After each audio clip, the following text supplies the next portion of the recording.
ওয়ালাউ আন্না আহলাল কুরা আমানু ওয়াত্তাকাউ লাফাতাহনা আলাইহিম বারাকাতিম মিনাস সামাই ওয়াল আরদ। বলেন আল্লাহু আকবার। আল্লাহ বলছেন ওয়ালাউ আন্না আহলাল কুরা, জনপদের লোকেরা যদি আমানু, আমার উপর ঈমান আনে, ওয়াত্তাকাউ, এবং আমাকে ভয় করে, লাফাতাহনা, অবশ্য আমি খুলে দেই, বারাকাতিম মিনাস সামাই ওয়াল আরদ, আসমান এবং জমিনের যত বরকতের দরজাগুলো আছে। বলেন না সুবহানাল্লাহ। আপনাদেরকে বুঝিয়ে দিলে আপনারা বুঝতে পারবেন, এই যে যুদ্ধ বিধ্বস্ত আফগানিস্তান, এতদিন ওই আমেরিকার সৈন্যরা আফগানিস্তানের উপরে জুলুম করেছে, দেশটাকে একেবারে ধ্বংসস্তূপ বানিয়ে ফেলেছে। শেষ পর্যন্ত ওই আফগানিস্তান ছেড়ে আমেরিকার সৈন্যদের কিন্তু পালাতে বাধ্য হতে হয়েছে। কথা বলেন ঠিক কিনা? এই যে আফগানিস্তান, আজকে সেখানে কোরআন আছে না নাই? এই যে 2-3 বছরের ব্যবধানে তারা এমন পরিবর্তন দেখিয়েছে, গোটা দুনিয়ার মানুষ তাক লাগিয়ে আছে। মাত্র অল্প কয়েকদিনের ব্যবধানে তাদের অর্থনৈতিক সূচক দিন দিন বেড়েই চলছে। বলেন আল্লাহু আকবার। তার মানে এই পৃথিবীতে আমি আপনি যদি আল্লাহর উপর ভরসা করতে পারি, আল্লাহ কোনো না কোনো ভাবে আমার আপনার জন্য বরকতের দরজা অবশ্যই খুলে দেন। কি কথা বলেন? কি কথা বলেন? এই যে আপনাদের দুপচাচি আর গুনাহার যে একটা ইউনিয়ন আছে, সেখানে নূর মোহাম্মদ ভাই, আমি বিস্তারিত ঘটনা বলবো না, শুধু একটা কথা বলি, তাকে এমন পরিস্থিতিতে ফেলে দেওয়া হয়েছিল, একেবারে তাকে ক্রস ফায়ারে দেবে, একেবারে চূড়ান্ত সিদ্ধান্ত। সর্বশেষ তাকে সুন্দর খাবার দিয়ে দেওয়া হয়েছে, অর্থাৎ সর্বশেষ তার সঙ্গে একটু ভালো আচরণ করেছে, একটু পরতে মেরেই ফেলবে। কিন্তু হঠাৎ করে তার চোখের সামনে এমন একটা কনস্টেবল হাজির হয়েছে, যার বাড়িও গুনাহারে। বলেন আল্লাহু আকবার। একটা আসামি, যে জেলার মানুষ, তার কাছে কখনো কিন্তু পুলিশের কর্মকর্তা হোক আর কনস্টেবল হোক, এলাকার মানুষের সঙ্গে কিন্তু এলাকার মানুষের কোনোভাবে মিলানোর ব্যবস্থা কিন্তু আইনের মধ্যে নাই। কি কথা বলেন? যেখানে একেবারে চূড়ান্ত ক্রস ফায়ারে দিয়ে দেওয়া হবে আসামি যে ইউনিয়নের, সেখানে কনস্টেবল সেখানে সেই ইউনিয়নের। আমি কয়েকদিন আগে তার পোস্টটা লক্ষ্য করছিলাম, আর এই আয়াত নিয়ে আমি তখন ওই কয়েকদিন ভাবতেছিলাম কোন কোন দৃষ্টান্ত। লাফাতাহনা আলাইহিম বারাকাতিম মিনাস সামাই ওয়াল আরদ। আউযু বিল্লাহি মিনাশ শাইতানির রাজীম। বিসমিল্লাহির রাহমানির রাহিম।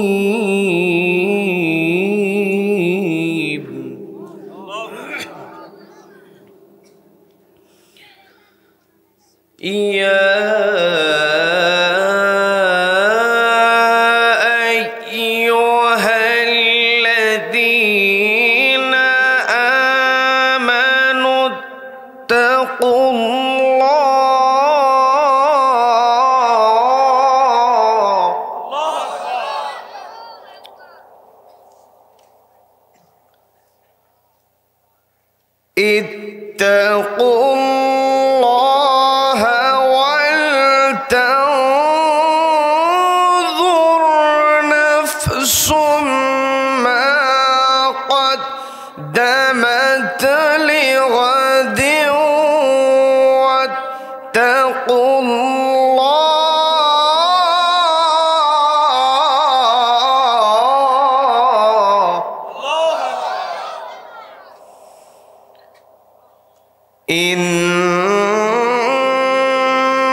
يا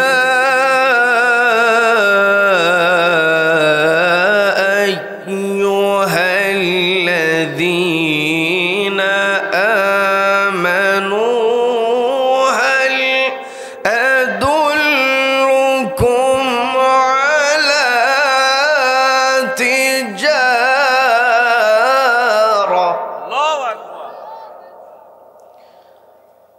على تجارة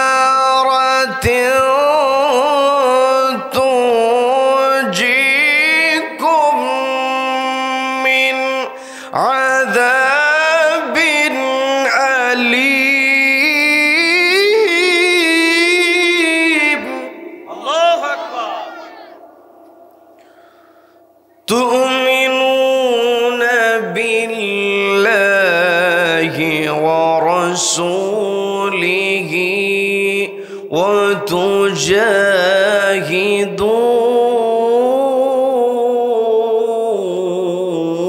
وتجاهدون الله أكبر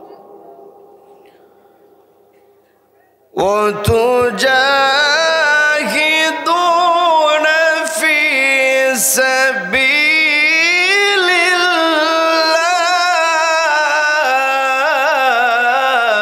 الله الله أكبر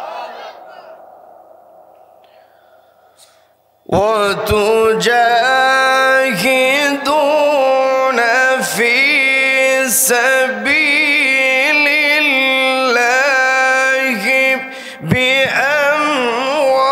بأموالكم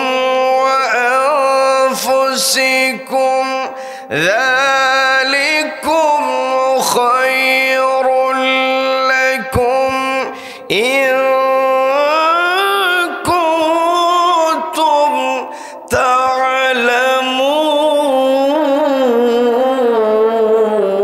تعلمون الله أكبر ذلكم خير لكم إن كنتم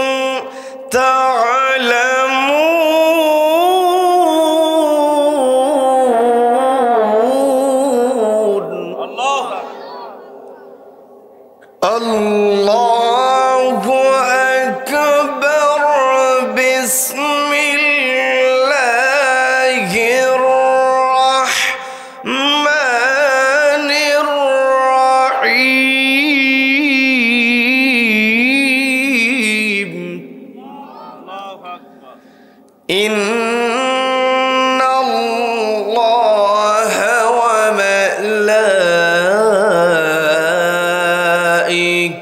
وملائكته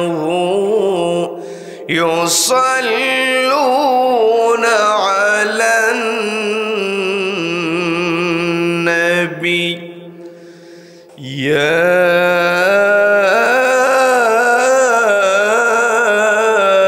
أيها الذين آمنوا صلوا عليه وسلموا تسليما اللهم صل على سيدنا مولانا محمد وعلى آل سيدنا شافعنا محمد তায়েফের কথা ভেবে তায়েফের কথা ভেবে কাঁদে শুধু দুনয়ন এমন দরদি পেতে কাঁদে মন অনুক্ষণ আল্লাহুম্মা সাল্লি আলা সাইয়্যিদিনা মাওলানা মুহাম্মদ ওয়া আলা আলি সাইয়্যিদিনা هدينا شافعنا محمد সবাই পড়ুন বালাগাল উলা বিকামালিহি কাশাফাদ দুজা বিজামালিহি حسنت جميع خصاله صلوا عليه وآله বাংলাদেশের অন্যতম প্রসিদ্ধ জেলা বগুড়া জেলার দুপচাঁচি উপজেলার পূর্ব আলোহালি মোর্চাপাড়া হযরত শাহ বদর উদ্দিন রহমাতুল্লাহ আলাই মাজার নুরানি ও কওমিয়া মাদ্রাসা এর উদ্যোগে আয়োজিত 35তম বার্ষিকী 3 দিন ব্যাপী ঐতিহাসিক তাফসীরুল কোরআন মাহফিলের যিনি সভাপতিত্ব করছেন বিশিষ্ট ব্যবসায়ী ইসলাম দরদি ব্যক্তিত্ব জনাব আলহাজ সেকেন্দার আলী প্রামাণিক সাহেব, সহ সভাপতি জনাব গোলাম কিবরিয়া রুবেল সাহেব, জনাব মোহাম্মদ আহসান হাবিব জিলানি বাবলা সাহেব, সম্মানিত প্রধান অতিথি পল্লী উন্নয়ন একাডেমি বগুড়া এর যুগ্ম পরিচালক ডক্টর মোহাম্মদ আব্দুল মজিদ সাহেব, রয়েছেন বরেণ্য অতিথিবৃন্দ। আমার পূর্বে কথা বলেছেন উদীয়মান তরুণ আলোচক, আমার অত্যন্ত কাছের, আমার অত্যন্ত ভালোবাসার স্নেহের মাওলানা মুহাম্মদ মাসুম বিল্লাহ নোমানী সাহেব। কথা বলেছেন তরুণ উদীয়মান আলোচক মাওলানা মুহাম্মদ দেলার হোসেন সাহেব। কথা বলেছেন মাওলানা মুহাম্মদ মিনহাজুল ইসলাম মিল্লাত সাহেব সহ আমন্ত্রিত উলামায়ে কেরাম, বিশেষ অতিথিবৃন্দ, আমন্ত্রিত মেহমানবৃন্দ। বিশেষ করে আমার সামনে বসে আছেন অত্র এলাকার পার্শ্ববর্তী এলাকা হতে আগত কোরআন প্রেমিক, নবী প্রেমিক, তাওহীদ জনতা। পর্দার অন্তরাল থেকে শুনছেন আমার অত্যন্ত শ্রদ্ধেয় মা এবং বোনেরা। আলোচনার সূচনায় আমি আপনাদেরকে অভিনন্দন জানাচ্ছি, মোবারকবাদ জ্ঞাপন করছি রব্বুল আলামিনের শেখানো ভাষায়। বলছি আসসালামু আলাইকুম ওয়া রাহমাতুল্লাহি ওয়া বারাকাতুহু। ওয়া আলাইকুমুস সালাম ওয়া রাহমাতুল্লাহি ওয়া বারাকাতুহু। সম্মানিত দ্বীনি ভাইরা, আলোচনায় প্রবেশের পূর্বে আমি জানতে চাচ্ছি আপনারা সকলে কেমন আছেন? আলহামদুলিল্লাহ। আপনি কেমন আছেন? রব্বুল আলামিন আমাকেও ভালো রেখেছেন, বলি আলহামদুলিল্লাহ। আলহামদুলিল্লাহ।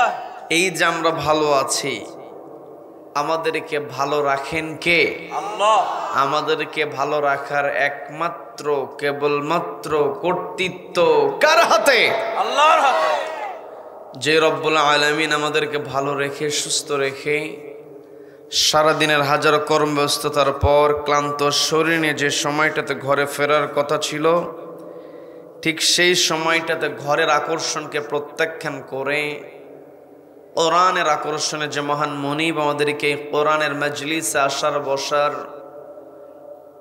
এবং কোরআনুল কারীম থেকে কিছু কথা বলা এবং শোনার মতো তৌফিক দান করলেন, সেই মহান মনিবকে খুশি করে আমরা সকলে এক জায়গায় বলে উঠছি আলহামদুলিল্লাহ। আলহামদুলিল্লাহ। আবার বলছি আলহামদুলিল্লাহ। আল্লাহু আকবার। আল্লাহু আকবার। লা ইলাহা ইল্লাল্লাহ। ইল্লাল্লাহ। আল্লাহু আকবার। আল্লাহু আকবার। ওয়ালিল্লাহিল হামদ, ওয়ালিল্লাহিল হামদ। আমরা কৃতজ্ঞতা আদায় করলাম কার? জীবনের প্রত্যেকটা ক্ষেত্রে একজনের প্রশংসা করব, তিনি কে? আমাকে আপনাকে সৃষ্টি করেছেন কে? Allah is the creator of all creations. যত সৃষ্টি আছে সব সৃষ্টি আল্লাহ করেছেন। কাজেই এই পৃথিবীতে যদি প্রশংসা করতে হয়, প্রশংসা কেবল আল্লাহর হবে। আল্লাহ ব্যতীত অন্য কেউ প্রশংসিত হতে পারে না। None can be praised, only Allah will be praised. সবাই চিৎকার দেবেন আল্লাহু আকবার, আল্লাহু আকবার। এই যে আমরা আল্লাহর বরত্বের ঘোষণা দিলাম, আল্লাহর শ্রেষ্ঠত্বের কথা বললাম, আল্লাহর শুকরিয়া জ্ঞাপন করলাম, এতে মূলত আমরাই উপকৃত হয়েছি। কি কথা বলেন? গোটা দুনিয়ার মানুষ যদি আল্লাহকে ভুলে যায়, আল্লাহর কোনো ক্ষতি হবে? আবার গোটা দুনিয়ার সব মানুষ যদি আল্লাহর ইবাদতে মত্ত থাকে, আল্লাহর কি কোনো লাভ হবে? লাভ আমার আপনার, সফলতা আমার আপনার। আমি আপনি সফলতা বলতে বুঝি টাকার মালিক হওয়া, ক্ষমতার চেয়ারে বসা, দাপট দেখানো, এগুলোকে আমরা বর্তমান সময় মনে করি সফলতা। কিন্তু প্রকৃত সফলতা কোথায় আছে, এটা যদি আমরা জানতে চাই, আমাকে আপনাকে আসতে হবে একটি কিতাবের কাছে। সেই কিতাবের নাম কি? আল কোরআন। সম্মানিত ভাইরা, আল্লাহ রাব্বুল আলামিন পবিত্র কোরআনের 3 নম্বর সূরা, সূরা আল ইমরানের 185 নম্বর আয়াত আল্লাহ রাব্বুল আলামিন সফল ব্যক্তির পরিচয় তুলে ধরেছেন। আল্লাহ বলছেন, ফামান যুহজিহা আনিন নারি ওয়া উদখিলাল জান্নাতা ফাকাদ ফাজ।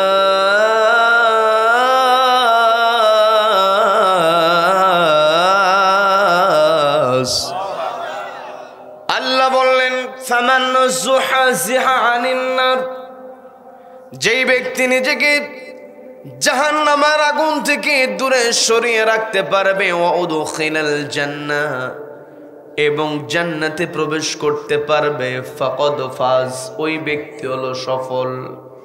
তার মানে আমার আপনার এই দুনিয়াতে টার্গেট একটাই হতে হবে, আমার আপনার চিন্তা একটাই হতে হবে, আমাকে আপনাকে জান্নাতে প্রবেশের যোগ্যতা অর্জন করতে হবে। কি কথা বলেন?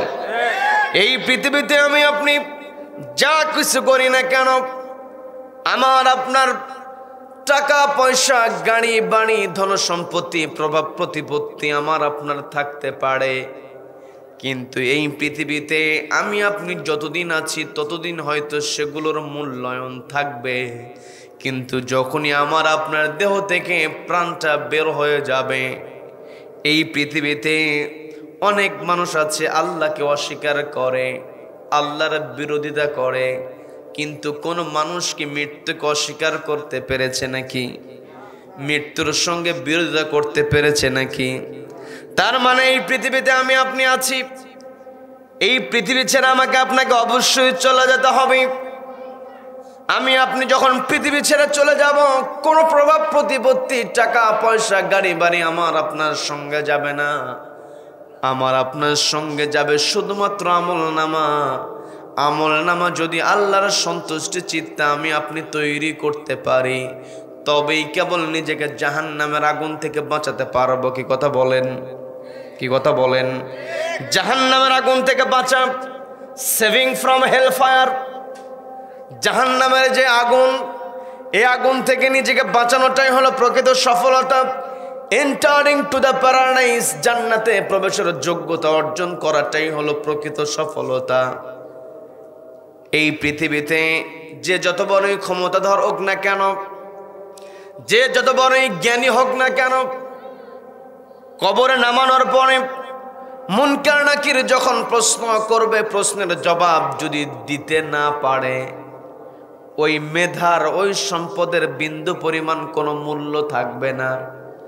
এই জন্য এই পৃথিবীতে আমাকে আপনাকে এমন করে চলতে হবে যেন আমি আপনি নিজেকে জাহান্নামের আগুন থেকে দূরে সরিয়ে জান্নাতে প্রবেশ করতে পারি। কথা বলেন ঠিক কিনা? জান্নাতে যদি আমি আপনি প্রবেশ করতে চাই, কোরআনকে সামনে রেখে চলতে হবে। নবীজি বললেন, মান জাআলাহু আমামাহু কাদাহু ইলাল জান্নাহ। যেই ব্যক্তি এই কোরআনকে তার ইমাম বানায় নিতে পারবে, জাআলাহু বানায় নিতে পারবে, আমামাহু তার ইমাম, কাদাহু ইলাল জান্নাহ এই কোরআন তাকে জান্নাতে প্রবেশ করায় দেবে। বলেন না সুবহানাল্লাহ। তার মানে কোরআন আমাকে আপনাকে যেভাবে চলতে বলেছি, আমাকে আপনাকে সেইভাবেই চলতে হবে। আমি আমার আলোচনার সূচনায় পবিত্র কোরআনের 59 নম্বর সূরা, সূরা হাসরের 18 নম্বর আয়াতে কারিমা তেলাওয়াত করেছি। যে আয়াতে আল্লাহ রাব্বুল আলামিন ঈমানদারদেরকে ডাক দিয়েছেন। আল্লাহ রাব্বুল আলামিন পবিত্র কোরআনের বিভিন্ন জায়গায় কাফেরদেরকে সম্বোধন করে কথা বলেছেন, কোন জায়গায় শুধু মানুষকে সম্বোধন করে আল্লাহ কথা বলেছেন। আর আমি যে আয়াতে কারিমা তেলাওয়াত করেছি, আল্লাহ রাব্বুল আলামিন এই আয়াতে শুধুমাত্র ঈমানদারদেরকে ডাক দিলেন।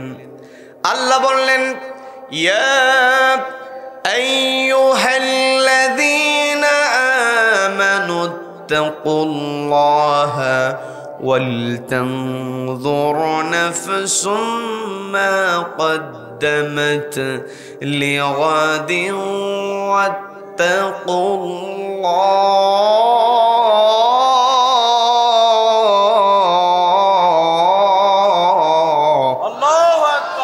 আল্লাহ বলছেন, ইয়া আইয়ুহাল্লাযীনা আমানু, হে যারা ঈমান আনয়ন করেছো, ইত্তাকুল্লাহ আমি আল্লাহ আমাকে ভয় করো,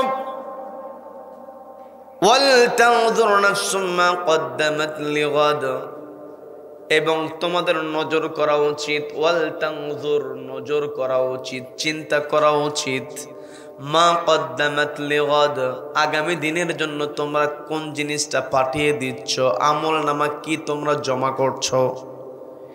এই পৃথিবীতে যদি আমি আপনি আমল নামায় যে আমার আপনার সবকিছু জমা হয়, এই চিন্তা নিয়ে যদি আমি আপনি চলতে পারতাম, তাহলে কারো উপরে জুলুম করতে পারতাম না। কথা বলেন ঠিক কিনা? কিরামান কাতিবিনা ইয়ালামুনা মা তাফআলুন, কাদের উপরে যে সম্মানিত লেখক দয় আছে, আমি আপনি কোথায় কি করছি, অন্ধকারে কি করছি, আলোতে কি করছি, ঘরের মধ্যে কি করছি, ঘরের বাইরে কি করছি, সবকিছু লিপিবদ্ধ হচ্ছে। এতে কোনো সন্দেহ আছে নাকি? যদি সন্দেহই না থাকে, তাহলে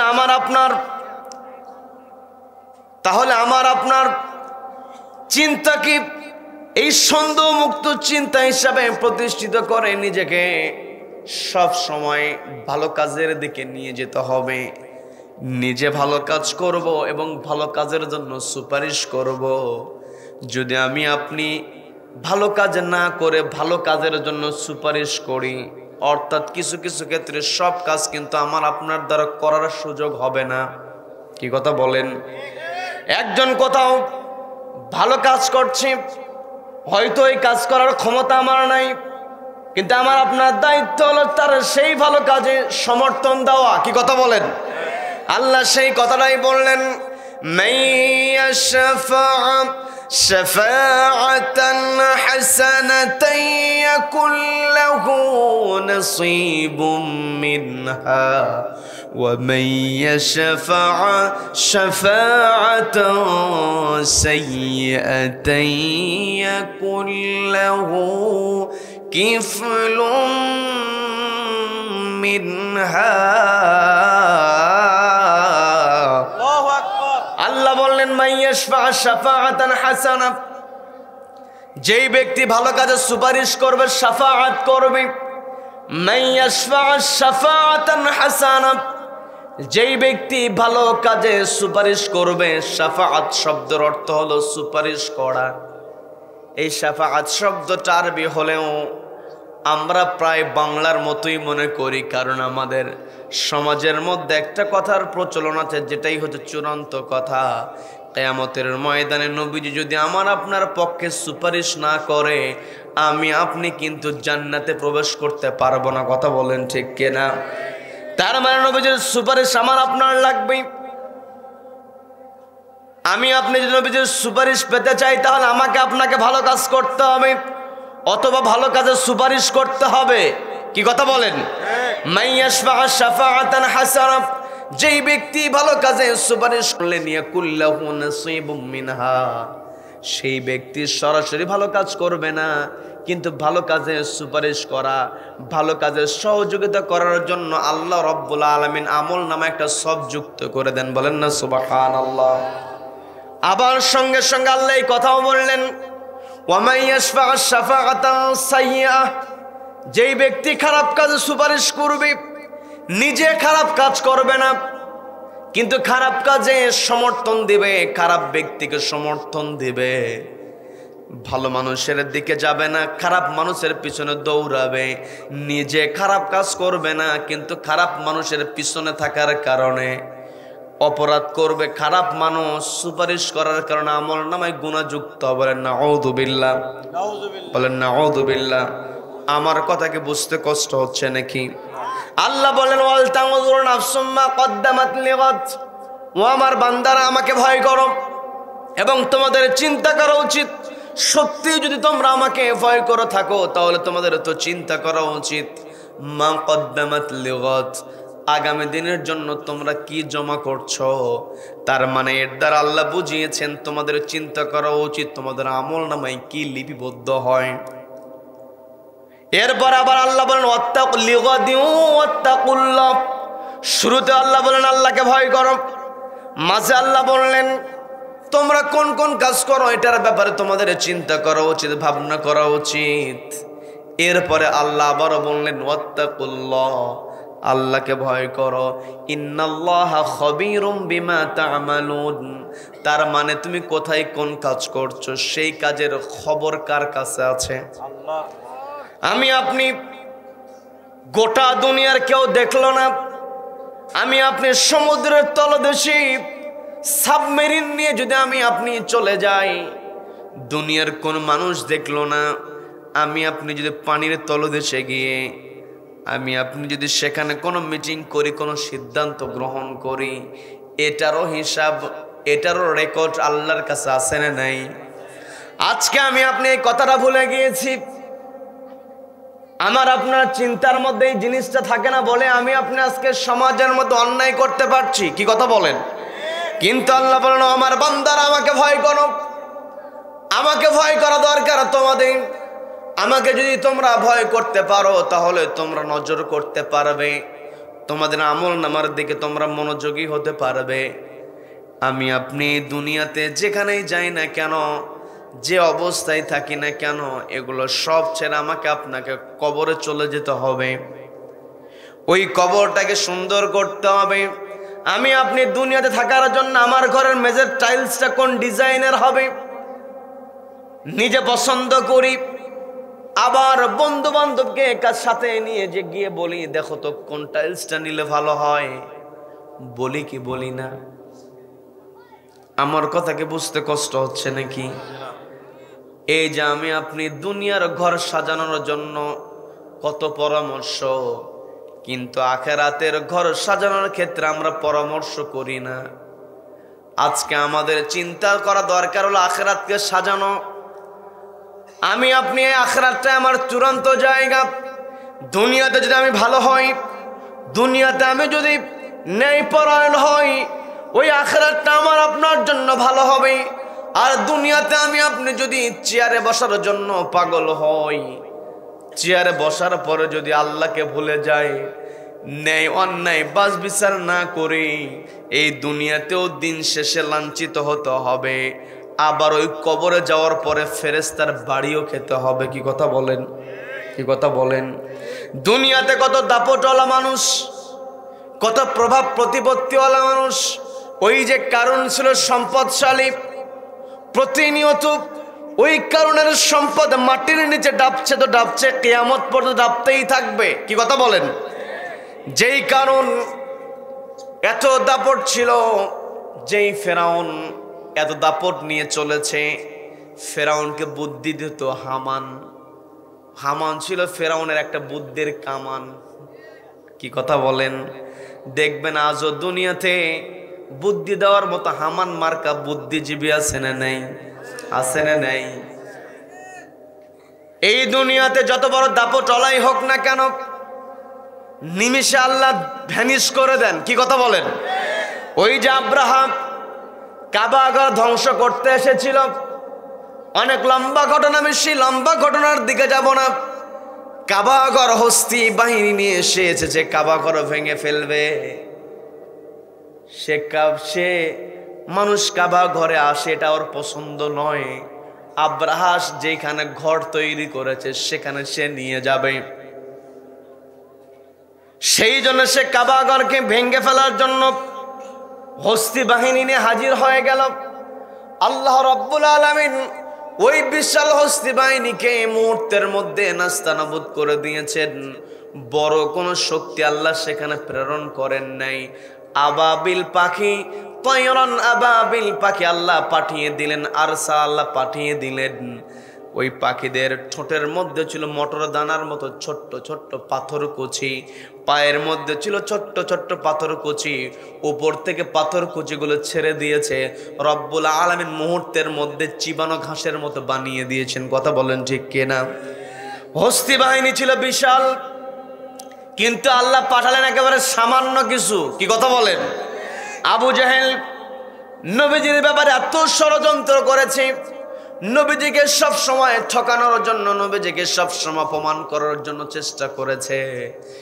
এমনকি হুলিয়া জারি করে নবীজিকে বন্দি অবস্থায় রেখে দিয়েছে।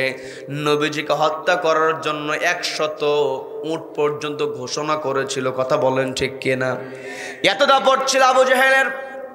এই দাপটওয়ালা রাষ্ট্রপ্রধান আবু জাহেলকে আল্লাহ রাব্বুল আলামিন এই দুনিয়া থেকে বিদায়ের মুহূর্তে রাব্বুল আলামিন নাস্তানাবুদ করেছিলেন মুসলমানদের বড় কোনো যোদ্ধা দিয়ে নয়, একেবারে ছোট মুআজ যাদেরকে নবীজি যুদ্ধের ময়দানে যাওয়ার অনুমতি দিতে চাচ্ছিলেন না।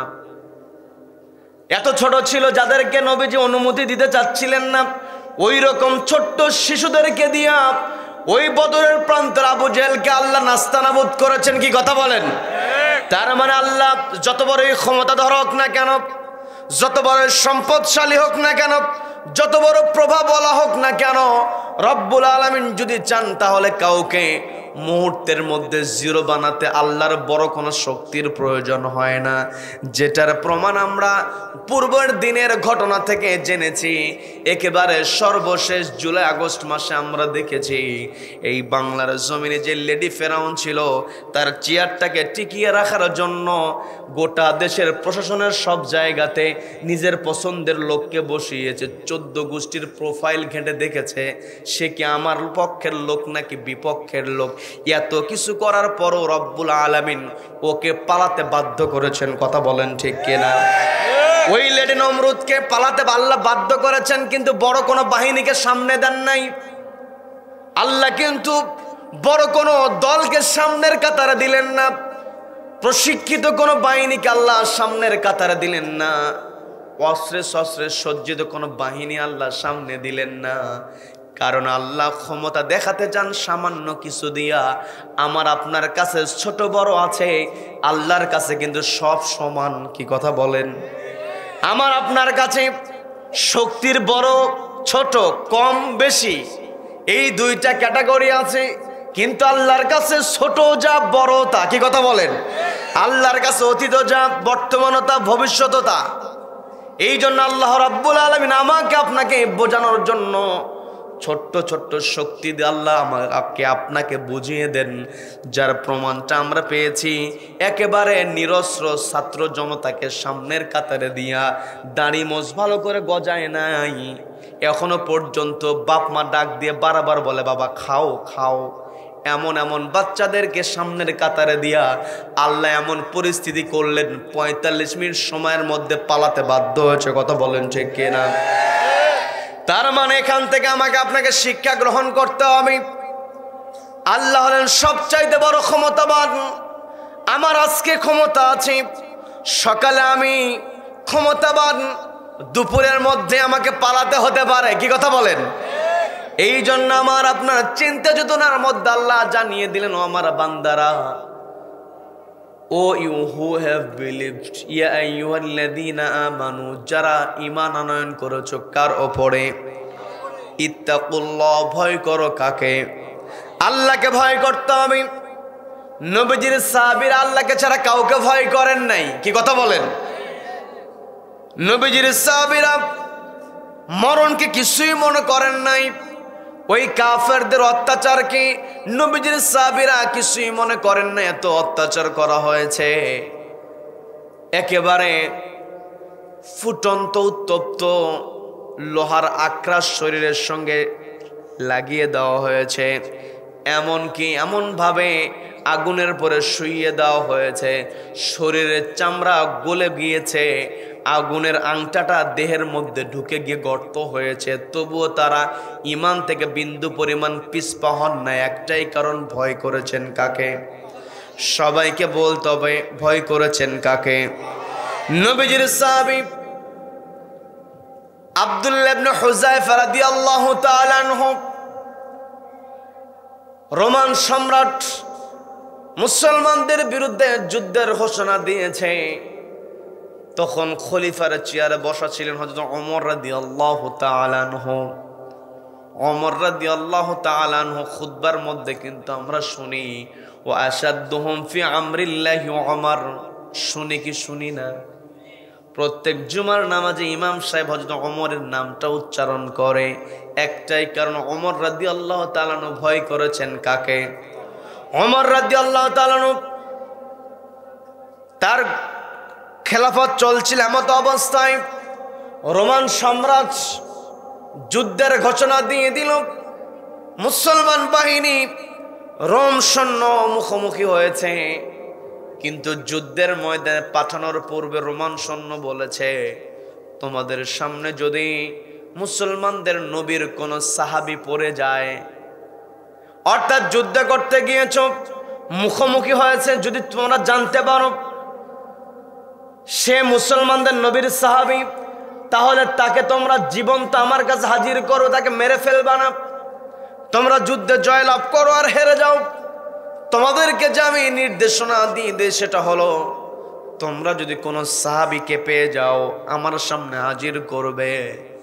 এই কথা বলার পরে রোমান সৈন্যরা মুসলমানদের সঙ্গে তুমুল যুদ্ধ করছে, মুসলমানরাও যুদ্ধ করছে। একটা সময় মুসলমানদের মুখোমুখি হয়েছে ওই রোমান সৈন্যদের চৌকস কিছু বাহিনীর সদস্যরা মুখোমুখি হয়েছে। সেই জায়গাতে যুদ্ধের নেতৃত্ব দিচ্ছিলেন আব্দুল্লাহ ইবনে হুযায়ফা রাদিয়াল্লাহু তাআলা আনহু। ওরা যখন জানতে পেরেছে আব্দুল্লাহ ইবনে হুযায়ফা রাদিয়াল্লাহু তাআলা আনহু তিনি হলেন নবীজির সাহাবী, জানার সঙ্গে সঙ্গে তারা মুসলমানদের ওই ইউনিটটাকে, বাহিনীটাকে তারা ঘেরাও করে ফেলেছে। একটা পর্যায়ে আব্দুল্লাহ ইবনে হুযায়ফা রাদিয়াল্লাহু তাআলা সহ কয়েকজন মুসলিম যোদ্ধাদেরকে, মুজাহিদদেরকে ধরে রোমান সম্রাটের সামনে হাজির হয়ে বলতেছে, আজকে আমরা মুসলমানদের নবীর একজন সাহাবীকে ধরে নিয়ে এসেছি, আপনি তো বলেছিলেন। এই কথা বলার পর রোমান সম্রাট বলছে, ওই সাহাবীর সঙ্গে খারাপ আচরণ করবা না, ভালো আচরণ করো, ভালো মেহমানদারি করো। আমি ওর সঙ্গে যখন উপযুক্ত সময় মনে করব আমি তার সঙ্গে সাক্ষাৎ করব। একটা পর্যায়ে রোমান সম্রাট আব্দুল্লাহ ইবনে হুযায়ফা রাদিয়াল্লাহু তাআলার সামনে হাজির হয়েছে। হাজির হওয়ার পরে আব্দুল্লাহ ইবনে হুযায়ফাকে বলছে, তোমরা তো উত্তম চরিত্রের অধিকারী, তোমাদের আচার আচরণ কথাবার্তা সব সুন্দর, বলেন না সুবহানাল্লাহ। প্রকৃত মুসলমান তাদের প্রশংসা বিধর্মীরা অবশ্যই করতে বাধ্য। কি কথা বলেন? আমার আপনার নবী যার সার্টিফিকেট স্বয়ং আল্লাহ দিয়েছেন, ইন্নাকা আলা খুলুকিন আযীম, ওগো নবী আপনি হলেন উত্তম চরিত্রের উপরে প্রতিষ্ঠিত, বলেন আল্লাহু আকবার। আযীম শব্দ আল্লাহ ব্যবহার করেছেন নবীজির চরিত্রের ব্যাপারে। নবীজির চরিত্রের সার্টিফিকেট স্বয়ং আল্লাহ দিয়েছেন। আর আমার আপনার চরিত্রের সার্টিফিকেটের প্রয়োজন হলে আমরা চেয়ারম্যানের কাছে যাই। চোর যাক, ডাকাত যাক, ভালো মানুষ যাক, বেনামাজি, সুদখোর যাই যাক না কেন, একেবারে টাইপ করে লেখা আছে তাহার চরিত্র ভালো। কি কথা বলেন, কি কথা বলেন? আবার যেই চেয়ারম্যান চরিত্র সার্টিফিকেট দেয় ও সবচাইতে বড় লম্পট, আছে না নাই? এমন পরিস্থিতি আছে না নাই? দুনিয়ার কেউ সার্টিফিকেট, নবীজির সার্টিফিকেট দেন নাই। নবীজির ব্যাপারে আল্লাহ স্বয়ং বলেছেন, ওগো নবী আপনি উত্তম চরিত্রের উপরে অধিষ্ঠিত। আবার নবীজির চরিত্র সম্পর্কে যখন আয়েশা সিদ্দিকা রাদিয়াল্লাহু তাআলা আনহাকে জিজ্ঞাসা করা হলো, নবীজির চরিত্র সম্পর্কে একটু বলুন।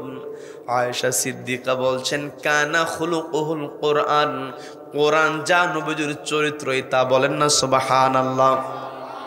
নবীজির সাহাবী তাদের চরিত্র এমনিতেই উন্নত হয় নাই, তারা সব সময় জীবনের চাইতে নবীজিকে প্রাধান্য দিয়েছেন, আল্লাহর বিধানকে প্রাধান্য দিয়েছেন, যার কারণে তাদের চরিত্র উত্তম। নবীজির ব্যাপারে ওই কাফেররা বিভিন্ন কথা বলেছে, কিন্তু নবীজিকে তারা নিজেরাই উপাধি দিয়েছে, নবীজি হলেন আল আমিন সাদিক। কি কথা বলেন, কি কথা বলেন? নবীজি ছিলেন আল আমিন, নবীজি ছিলেন আল সাদিক। নবীজির ব্যাপারে ওরা কখনো নবীজিকে মিথ্যাবাদী বলতে পারে নাই। নবীজিকে ওরা কখনো আমানতের খেয়ানতকারী বলতে পারে নাই। আজও পৃথিবীতে যারা নবীজিকে অনুসরণ করবে তারা কখনো মিথ্যা কথা বলতে পারে না, তারা কখনো আমানতের খেয়ানত করতে পারে না। কি কথা বলেন? আমার আপনার চিন্তা হতে হবে, আমার আপনার টার্গেট হতে হবে এই পৃথিবীতে আল্লাহ জামাকে আপনাকে বলেছেন ওয়াল তানজুর নাফসুম মা কদ্দামাত লিগাস, আগামী দিনের জন্য তোমরা কি জমা করছো এটা নিয়ে তোমাদের চিন্তা করা উচিত, ভাবনা করা উচিত। আমরা যদি আমাদের ব্যক্তিগত জীবনে দুইটা বিষয় খেয়াল করি, আমানতদারিতা আর সত্যবাদিতা, এই দুইটা বিষয় যদি আমি আপনি খেয়াল করতে পারি, আল্লাহর হুকুম মানা আমার আপনার জন্য একেবারে সহজ হয়ে যাবে। কথা বলেন ঠিক কিনা? সম্মানিত বন্ধুগণ, নবীজির সাহাবীকে ওই রোমান সম্রাট বলছে, তোমার আচার আচরণ কথাবার্তা খুবই সুন্দর, তুমি সুন্দর কথাবার্তা বলো, তোমার আচরণ ভালো, তোমাকে আমার পছন্দ হয়েছে।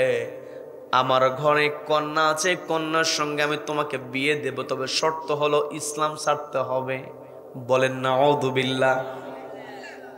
নবীজির সাহাবী আব্দুল্লাহ ইবনে হুযায়ফা বলছেন, তুমি আমাকে কি বলছো? এই অফার তুমি আমাকে দিচ্ছ? আমি দুনিয়ার কোন সম্রাটের মেয়ের দিকে আমি তাকাই না, আমি একমাত্র ভয় করি কাকে? সবাইকে বলতে ভয় করি কাকে?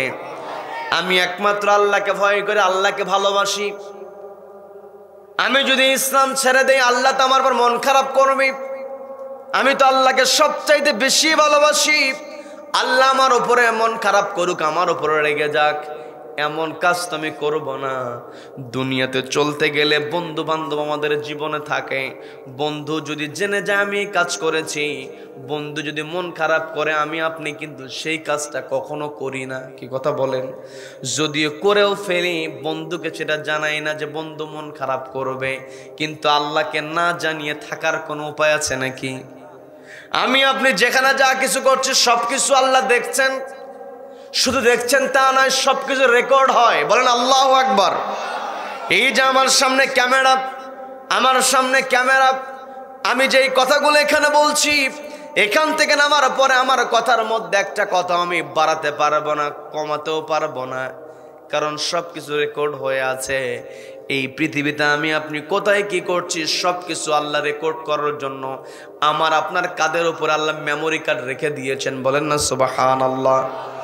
আমি আমার ভাষায় বলছি না, পবিত্র কোরআনের 17 নম্বর সূরা বানি ইসরাঈলের 13 নম্বর আয়াত আল্লাহ বলছেন, ওয়াকুল্লা ইনসানিন আলজামনাহু রাহু ফি উনুকিহি ওয়া নুখরিজু লাহু ইয়াউমাল কিয়ামাতি কিতাবান ইয়ালকাহু মানশুরা।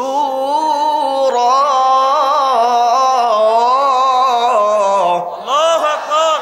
আল্লাহ বলছেন কুল্লু ইনসানিন, প্রত্যেকটা মানুষের ক্ষেত্রে আলজামনাহু, আমি সেট করে দিয়েছি তাইরাহু, তার আমলনামা ফি উনুকিহি, তার কাঁধের উপরে, ওয়া নুখরিজু লাহু, আমি তার জন্য আমলনামাটাকে খারিজ করব, বের করব ইয়াউমাল কিয়ামা, কিয়ামতের ময়দানে। তার মানে এই পৃথিবীতে আমরা বিভিন্ন সময় পৃথিবীতে আগমন করেছি। আদম আলাইহিস সালাতু ওয়াস সালাম কত আগে আগমন করেছেন, ইব্রাহিম আলাইহিস সালাতু ওয়াস সালাম অনেক পূর্বে আগমন করেছেন, মুসা আলাইহিস সালাতু ওয়াস সালাম, ঈসা আলাইহিস সালাতু ওয়াস সালাম, তাদের ভিন্ন ভিন্ন উম্মত ছিল, ভিন্ন ভিন্ন সময় তারা পৃথিবীতে আগমন করেছে। আবার আমি আপনি এখানে আছি, আজ থেকে 100 বছর পূর্বে এখানে যারা ছিল আজ কিন্তু তারা কেউ নাই, কথা বলেন ঠিক কিনা? আবার আজ থেকে 50 বছর 100 বছর পরে আজকে আমি আপনি এখানে আছি, 100 বছর পরে আমার আপনার নামই জানবে না, কি কথা বলেন? বিভিন্ন সময় পৃথিবীতে আমার আপনার আগমন ঘটেছে, কিন্তু কিয়ামতের কঠিন ময়দানে যার আগমন যখনই ঘটুক না কেন সবাইকে আল্লাহ একসঙ্গে উঠাবেন, ওইটার নামই হলো হাসরের ময়দান, কথা বলেন ঠিক কিনা? ওই হাসরের ময়দান আমাকে আপনাকে আল্লাহর মুখোমুখি হতে হবে। আলাইসাল্লাহু বিহকামিল হাকিমিন, যেই দিন আল্লাহ হবেন বিচারক, আমি আপনি নামাজের মধ্যে বলি আলহামদুলিল্লাহি রাব্বিল আলামিন আর রহমানির রহিম মালিক ইয়াউমিদ্দিন। যেই দিন আল্লাহ বিচার কায়েম করবেন, ওই দিন অতিরিক্ত বাড়ানোর এবং কমানোর আমার আপনার কোনো সুযোগ থাকবে? আল্লাহ বললেন আলজামনাহু তাইরাহু, আমি কাদের উপরে আমল নামাজ সেট করে দিয়েছি। তার মানে আমি আপনি যেখানেই থাকি না কেন, যেইভাবে থাকি না কেন, আমার আপনার কাদের উপরে কিরামান কাতিবিন, তারা লিখছে, ঠিক আছে। আবার সব কিছুর ভিডিও রেকর্ড হচ্ছে। আজকে বিজ্ঞান যত উন্নত হবে আমার আপনার জন্য কোরআন বোঝা তত সহজ হবে, বলেন না সুবহানাল্লাহ। এই কোরআনের মধ্যে আল্লাহ বিজ্ঞান ঢুকিয়ে দিয়েছেন। বর্তমান যুগটা হলো প্রযুক্তির যুগ। যুব সমাজকে আকৃষ্ট করতে হলে বিজ্ঞান বিষয়ক কথাবার্তাগুলো যখন বলা হয় তখন যুব সমাজ আগ্রহ নিয়ে শুনতে চায়, জানতে চায়, কারণ প্রযুক্তির প্রতি যুব সমাজের একটা আকর্ষণ আছে না নাই? সবাইকে বলতে হবে আছে না নাই? এই পৃথিবীতে সবচাইতে বড় প্রযুক্তির কিতাবের নাম হলো আল কোরআন। কি কথা বলেন? কি কথা বলেন? হয়তো অনেকে বলতে পারে হুজুর তাফসিরুল কোরআনের মাহফিলে বসে বলতেছেন প্রযুক্তির কিতাব, প্রমাণ দিয়ে দেন। প্রমাণ দেওয়ার জন্য বেশি কিছুর প্রয়োজন হয় না। সূরা ইয়াসিন যদি আমি আপনি তেলাওয়াত করি, শুধুমাত্র তাফসির পড়তে হবে না। সূরা ইয়াসিনের মধ্যে আল্লাহ এমন করে বিজ্ঞান তুলে ধরেছেন, মানব দেহের স্ট্রাকচার থেকে শুরু করে নিয়ে মানব দেহ মায়ের পেটের মধ্যে কেমন করে আসে, কেমন করে বড় হয়, সূরা ইয়াসিনের মধ্যে আল্লাহ তুলে ধরেছেন, বলেন না সুবহানাল্লাহ। আবার শুধুমাত্র মানব দেহের ব্যাপারে, মানব সৃষ্টির ব্যাপারে আল্লাহ সূরা ইয়াসিনে বলেন নাই। সূরা ইয়াসিনের মধ্যে আল্লাহ আরো তথ্য তুলে ধরেছেন। বিজ্ঞানীরা মহাকাশ নিয়ে গবেষণা করছে, মহাকাশ নিয়ে বিজ্ঞানীরা গবেষণা করার পরে দীর্ঘদিন পরে যে ফলাফল বিজ্ঞানীরা পেয়েছে, রব্বুল আলামিন একটা সেন্টেন্স দিয়া, একটা আয়াত দিয়ে সেই ফলাফলটা সূরা ইয়াসিনের মধ্যে তুলে ধরেছেন, বলেন না সুবহানাল্লাহ। কুল্লুম ফি ফালাকিন ইয়াসবাহুন, প্রত্যেকে তার কক্ষপথে নিজ নিজ কক্ষপথে ঘূর্ণায়মান। বিজ্ঞানীরা এক সময় বলে সূর্য ঘোরে, আরেক সময় বলে চন্দ্র ঘোরে। কি কথা বলেন? আজকে বলে এক কথা, 20 বছর পর 50 বছর পর এসে আরেক বিজ্ঞানী এসে আরেকটা উল্টা তথ্য দিয়ে দেয়। অথচ কোরআনের মধ্যে যে তথ্য আল্লাহ দিয়েছেন কিয়ামত পর্যন্ত ওই তথ্যকে কেউ নড়াতে পারবে না। বিজ্ঞান বারবার চেঞ্জ হবে। যদি বিজ্ঞান কোরআনের সঙ্গে নিজেকে মেলাতে পারে তবেই বিজ্ঞান সত্য হবে। কোরআনের সঙ্গে যদি বিজ্ঞানের মিল না হয় তাহলে বুঝতে হবে বিজ্ঞানীরা এখনো চূড়ান্ত ফলাফল পায় নাই। বলেন আল্লাহু আকবার। আমি আরেকটু ক্লিয়ার করি, আব্দুল্লাহ ইবনে হুযায়ফা রাদিয়াল্লাহু তাআলার দিকে আমরা যাব। তার পূর্বে যত বিজ্ঞানের কথা বলতে নিয়েছিলাম, এই পৃথিবীতে বিজ্ঞানীরা যে কাজটা করে সেটা হলো আমার আপনার প্রয়োজন যেটা বেশি, কোন জিনিসের প্রয়োজন এটা নিয়ে বিজ্ঞানীরা কিন্তু বেশি গবেষণা করে। কি কথা বলেন? সহজে বোঝায় দিলে বুঝতে পারবেন। এই যে আপনারা খড়ের উপরে বসে আছেন, আমরা বগুড়ার ভাষায় যেটাকে খের বলি। কি কথা বলেন? এই যে খড়ের উপরে আপনার বসে আছেন, এইটা তো ধানের গাছ। এই যে এখানে মুরব্বী বসে আছেন, তারা যখন ছোটবেলায় ছিলেন কোনো বাড়িতে যদি শুনতে পেয়েছে ওই বাড়িতে 5 মণ ধান পেয়েছে, 1 বিঘায় 5 মণ, 1 বিঘায় 7 মণ, শোনার পরে সবাই আগ্রহ হয়ে যেত কেমন করে আবাদ করলে, এত ধান কেমনে পেলা? কি মুরব্বী ঠিক আছে না? মুরব্বীদের সময় 5 মণ ধান পাইলে তারা অবাক হয়েছে, 7 মণ ধান পাইলে অবাক হয়েছে। এখন বর্তমান সময়ে যদি 30 মণ ধান পায় কেউ জিজ্ঞাসাও করে না। কি কথা বলেন? কি কথা বলেন? এটা হয়েছে বিজ্ঞানীদের গবেষণার ফলাফল। কারণ বিজ্ঞানীরা দেখলো মানুষের পরিমাণ যেইভাবে বাড়ছে জমির পরিমাণ তো কমতেছে। এই যে এলাকার মধ্যে দেখবেন আপনি আমি আমার আপনার বয়স আর কত হয়েছে, আমাদের চোখের সামনে দেখেছি যে জমিতে ধানের আবাদ হতো সেই বাড়িতে বিল্ডিং হয়ে গেছে। কি কথা বলেন? বিজ্ঞানীরা চিন্তা করলো মানুষ কেমন করে খাবে, এমন গবেষণা তারা করলো, বায়োটেকনোলজি তারা উদ্ভাবন করলো। উদ্ভাবন করে তারা 1 বিঘা জমির মধ্যে আগের আজ থেকে 20-30 বছর পূর্বে 5 বিঘা জমিতে যে ধান হতো, বিজ্ঞানীরা এখন বর্তমানে 1 বিঘা জমিতে সে ধান উৎপাদনের ব্যবস্থা করে দিয়েছে। কি কথা বলেন? এই জন্য বিজ্ঞানীরা দেখে মানুষের কোন জিনিসের প্রয়োজন, কোন জিনিস বেশি ব্যবহার হয়। এই পৃথিবীতে আমার আপনার জীবনের সবচাইতে বেশি ব্যবহার হয় যেই উপাদান, সেই উপাদানের নাম হচ্ছে লোহা। লোহা ছাড়া আমি আপনি 1 সেকেন্ড লোহার বাইরে আমি আপনি যেতে পারবো না। লোহা ছাড়া বাঁচার কোনো উপায় নাই। এই যে আমি সোফার উপরে বসে আছি, এই সোফাতে কাঠ যেখানে আছে সেখানে লোহার পেরে গেছে না নাই? আবার আপনি আমি এই যে সামিয়ানার নিচে বসে আছি, আমার বেলাল ভাই বর্ষা ডেকোরেটর, খুবই ভালো মানুষ, আমার সঙ্গে তার ভালো একটা সখ্যতা আছে। ওই বেলাল ভাইয়ের লোকজন ডেকোরেশনের কাজ করেছে। ছোট্ট ছোট্ট লোহার পেরেক ছাড়া কি এত সুন্দর সামিয়ানা তারা দিতে পারবে নাকি? দেখবেন ছোট্ট ছোট্ট লোহার পেরেক।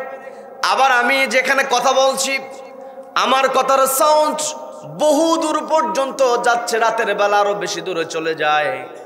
আমি তো কথা বলি আস্তে, এই জায়গায় আমার কথা মাইক্রোফোন টান দিয়ে ওই যে সেট আছে ওখানে নিয়ে যায়, অ্যাম্পলিফায়ার আছে ওখানে, অ্যাম্পলিফায়ারে ঢুকায় দেয়। এই জায়গাতে লোহা এবং চুম্বক, লোহা না থাকলে কিন্তু আমার কথার সাউন্ড বাড়বে না। কি কথা বলেন? তার মানে আমি আপনি যেখানেই যাই না কেন লোহার ব্যবহার ছাড়া আমার আপনার বাঁচার কোনো উপায় নাই। বাড়িতে তরকারি রান্না করবে,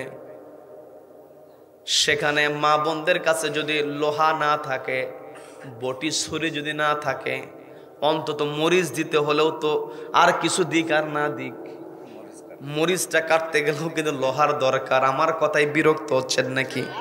আলোচনা চলবে চলবে ইনশাআল্লাহ। কতক্ষণ? সারা রাত, সারা রাত চলবে, সারা রাত চলবে। বক্তা মরবে না, মরবে না, বক্তা মরুক আর বাঁচুক।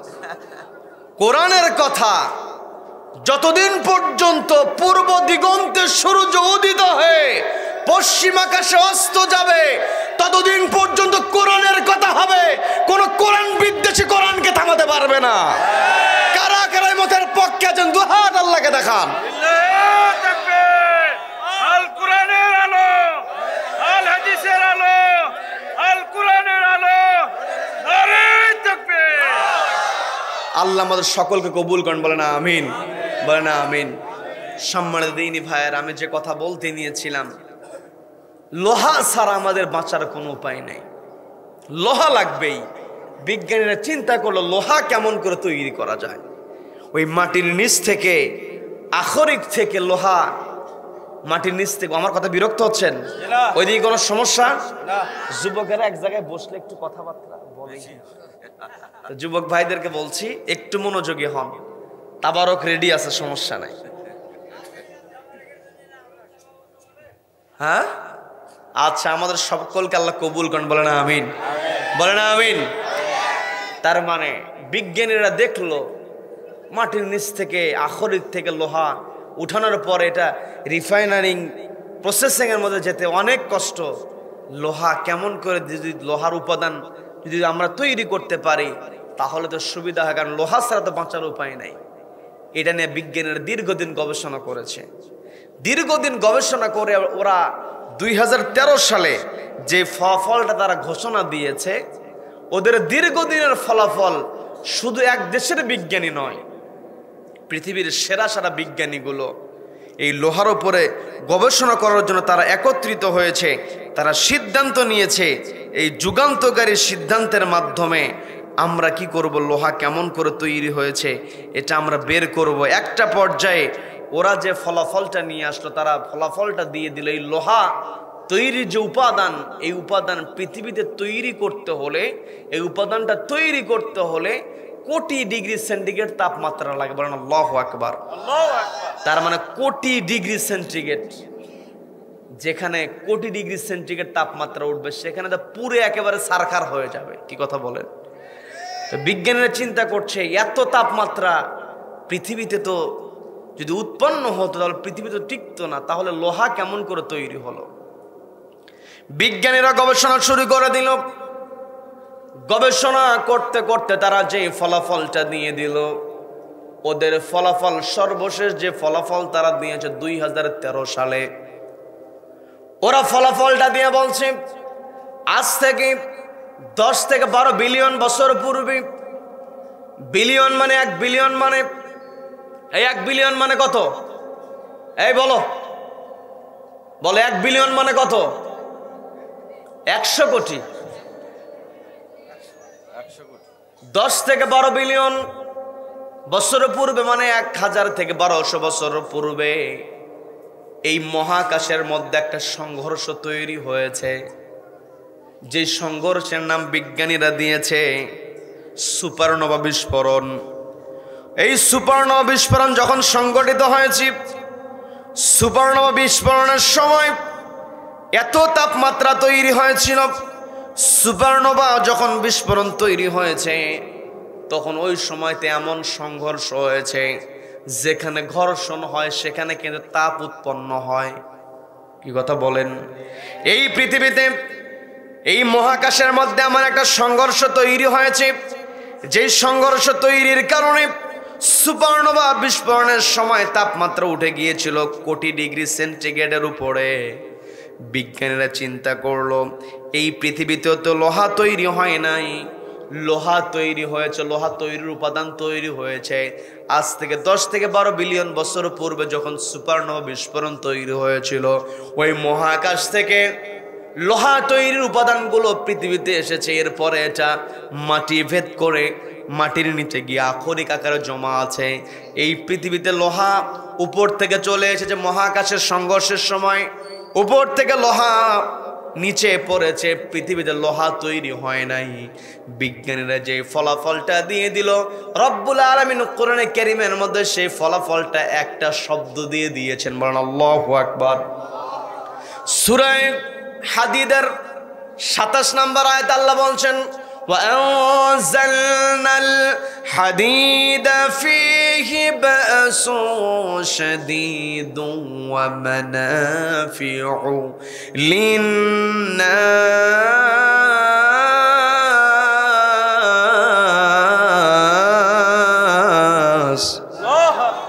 আল্লাহ বলেন وأنزلنا الحديد, নিশ্চয় আমি লোহাকে উপর থেকে নাজিল করেছি। বলেন আল্লাহু আকবার। বিজ্ঞানীরা বলল সুপারনোভা বিস্ফোরণের সময় লোহা মহাকাশ থেকে উপর থেকে চলে এসেছে, আর আল্লাহ বলছেন ওয়া আনজালনাল হাদিদ, নিশ্চয় আমি লোহাকে উপর থেকে ছেড়ে দিয়েছি। বলেন না সুবহানাল্লাহ।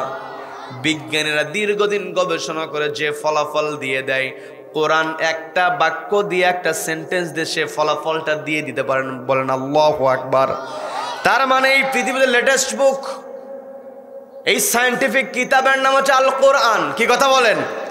বিজ্ঞান যত উন্নত হবে আমার আপনার জন্য কোরআন বোঝা তত সহজ হবে। অথচ আজকে আমি আপনি কোরআনের কাছে থাকি না। আমার পূর্বে আমার স্নেহের মাসুম বিল্লাহ নুমানি সে তো আপনাদের সামনে সূরা আনফাল থেকে তেলাওয়াত করেছে। সে একটা বৈশিষ্ট্য বলেছে, ওয়াইদা তুলিয়াত আলাইহিম আয়াতুহু যাদাতুহুম ঈমানা। ঈমানদার বান্দার সামনে যখন কোরআন থেকে তেলাওয়াত করা হয় ওই ঈমানদার বান্দার ঈমানটাকে আল্লাহ বহুগুণে বৃদ্ধি করে দেন। বলেন না সুবহানাল্লাহ। সুবহানাল্লাহ। এই কোরআন তেলাওয়াত আমার আপনার ঘরে ঘরে কোরআন তেলাওয়াত তৈরি করতে হবে। কি কথা বলেন? আমার আপনার ঘরটাকে বানাতে হবে কোরআনের ঘর। পর্দালের মা বোনের শুনছেন, কানটা একটু খাড়া করে শুনবেন। আপনার সন্তানকে আপনি কোন কিন্ডারগার্টেনে ভর্তি করালে, কোন স্কুলে ভর্তি করালে, কোন মাস্টারের কাছে প্রাইভেট দিলে ভালো ম্যাথ শিখতে পারবে, কোন মাস্টার ভালো ইংরেজি পড়াতে পারে, কে ভালো বিজ্ঞান পড়াতে পারে, দেখবেন মায়েদের কাছে কি ঠিকই খোঁজ আছে। কি কথা বলেন? কারণ সন্তানকে তেমন করে তৈরি করতে হবে। মা আমি আপনাকে নিষেধ করছি না, আপনার সন্তানকে অবশ্যই আপনি ম্যাথ শিখাবেন, ইংরেজি পড়াবেন, বিজ্ঞান পড়াবেন, অবশ্যই এগুলো রাখবে। কারণ দেশের মধ্যে চলতে গেলে আমি আপনি অসুস্থ হয়ে গেলে ডাক্তারের দরকার আছে না নেই? ডাক্তার লাগবে। আবার বিল্ডিং করবে, যে মসজিদ তৈরি করেছেন কনস্ট্রাকশনের জন্য ইঞ্জিনিয়ারিং এই প্রসেসের দরকার আছে না নাই? সবাইকে বলতে হবে আছে না নাই? আবার দেশ পরিচালনা করতে হবে, সচিবালয়ের সচিবের দরকার আছে না নাই?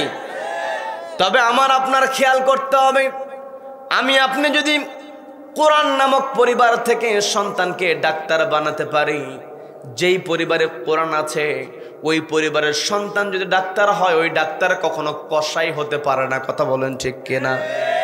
যেই পরিবারে সন্তান কোরআন শিখে ওই পরিবারের সন্তান ইঞ্জিনিয়ার হয়ে রডের বদলে কখনো বাঁশ দেয় না। কি কথা বলেন? কিন্তু আমার দেশে বিল্ডিং তৈরি করতে গিয়া হয়তো যেখানে লাগবে 4 সুদ রড সেখানে বাবা তুই 2 সুদ দে অন্তত। একেবারে রডই না দিয়ে এক সাইডে বাঁশ আর এক সাইডে রড। কি কথা বলেন? কি কথা বলেন? তার মানে ওই সন্তান ওই ইঞ্জিনিয়ার সে তো কোনো না কোনো পরিবারের সন্তান।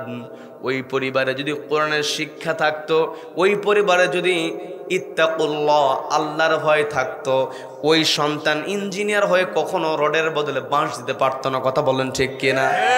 ঠিকাদারকে দায়িত্ব দেওয়া হয়েছে রাস্তার পিচ করে, এক পাশে পিচ দিয়া যখন ওই যে রোলার মেশিন দিয়ে যেটা দিয়ে দৌড়তে থাকে, আরেক পাশে যাওয়ার পূর্বে ওই পাশের পিচ উঠে শেষ। আছে না নাই? আছে না নাই? আবার দেখবেন ইঞ্জিনিয়ারের অনেক সময় বাধ্য হয়ে যায়, কারণ যে এলাকায় কাজ করে ওই এলাকাতে কিছু পান্ডা নেতা আছে। কথা বলেন? কি কথা বলেন? চাঁদাবাজি যারা করবে, সন্ত্রাসী যারা করবে, জমিনে ফাসাদ যারা তৈরি করবে, কোরআন বলে দিয়েছে ওদের 1 হাত আর 1 পা কেটে দাও।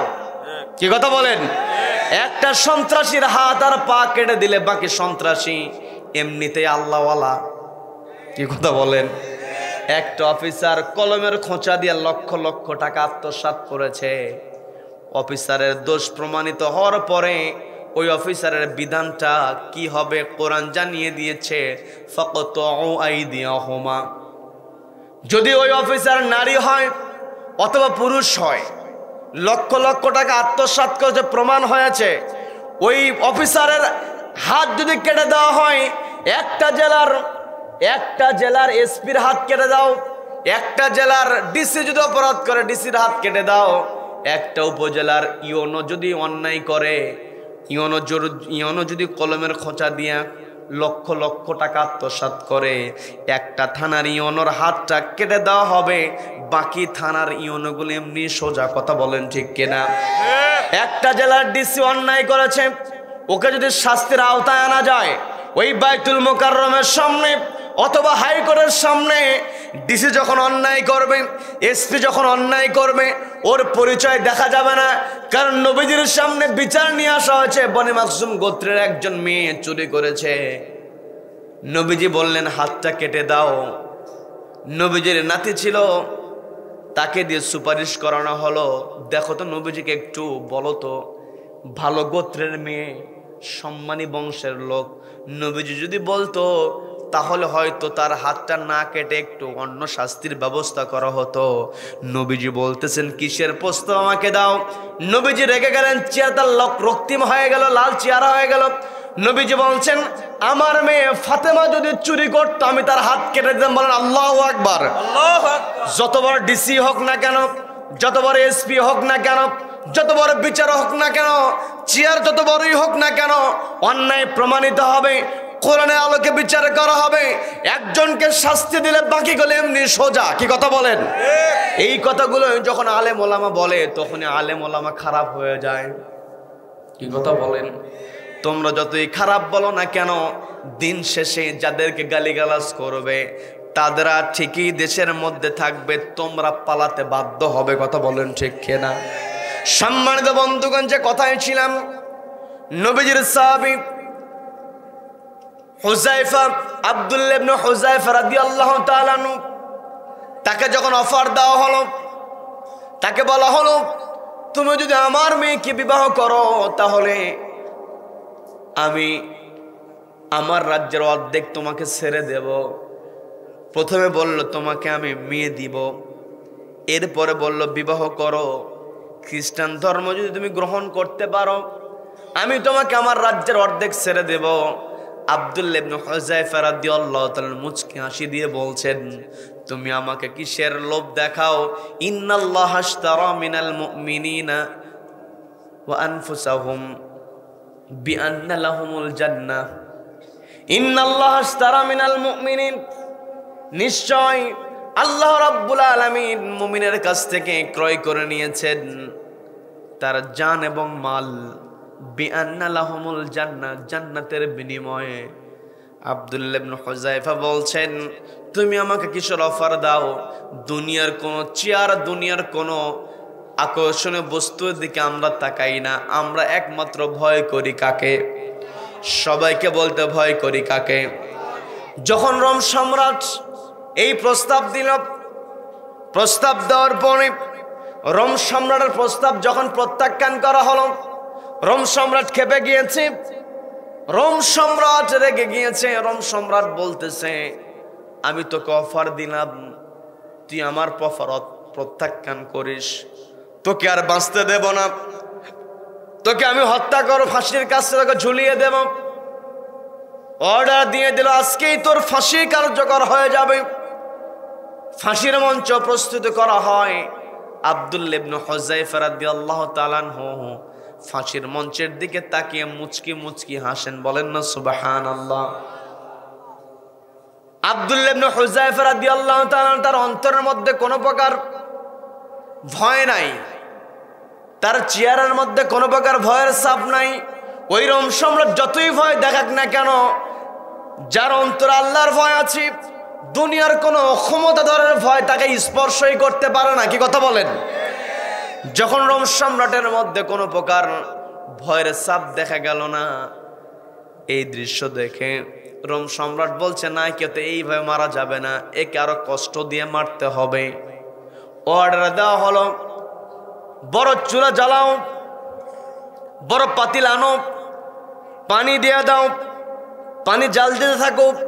পানি যখন টকবগে ফুটতে লাগলো, যখন টকবগে পানি ফুটছে, ওই রোমান সম্রাট আব্দুল্লাহ ইবনে হুযায়ফাকে বলছে এখনো সময় আছে, যদি আমার মেয়েকে বিবাহ করো, ইসলাম যদি ত্যাগ করো তোমাকে ছেড়ে দেওয়া হবে, না হলে কিন্তু এই পানির মধ্যে তোমাকে ফেলে দেওয়া হবে। এই কথা বলার পরে আব্দুল্লাহ ইবনে হুযায়ফা রাদিয়াল্লাহু তাআলা আনহু তিনি একবার হাসেন, আরেকবার কেঁদে ফেলেন। একবার তিনি হাসেন, আমার কথায় বিরক্ত হচ্ছেন নাকি? বিরক্ত হচ্ছেন? একবার তিনি হাসেন, একবার তিনি কেঁদে ফেলেন। এই দৃশ্য যখন রোমান সম্রাটকে বলা হলো, রোমান সম্রাট লক্ষ্য করে দেখলো আসলে তাই, হয়তো ভয় পেয়েছে। বলছে, যেহেতু তোমার চোখে পানি দেখি, তাহলে কি তুমি ইসলাম ত্যাগ করবে নাকি? তিনি তখন একটু রেগে গেলেন, চড়াও হলেন।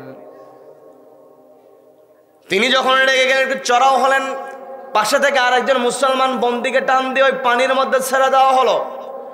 একটাবার একটু ভাবনা, একবার একটু আমার আপনার চিন্তা করা উচিত, একজন জীবন্ত মানুষকে ফুটন্ত পানির মধ্যে ছেড়ে দেওয়া হয়েছে। আমি কি বানিয়ে বলছি নাকি? বানিয়ে বলছি। ফেরাউন কিন্তু ওই ফেরাউনের যে চাকরানি ছিল, তার মেয়েকে কিন্তু, তার যে সন্তান ছিল, তাকেও কিন্তু উত্তপ্ত তেলের মধ্যে ছেড়ে দিয়েছিল। তার মানে ইমানদাররা জীবনটাকে বিসর্জন দিয়েছে, নিজের সন্তানকে তেলের মধ্যে ছেড়ে দিয়েছে, সন্তানকে রোস্ট হতে দিয়েছে, তবুও তারা ইসলাম থেকে পিছপা হয় নাই। কথা বলেন ঠিক কিনা?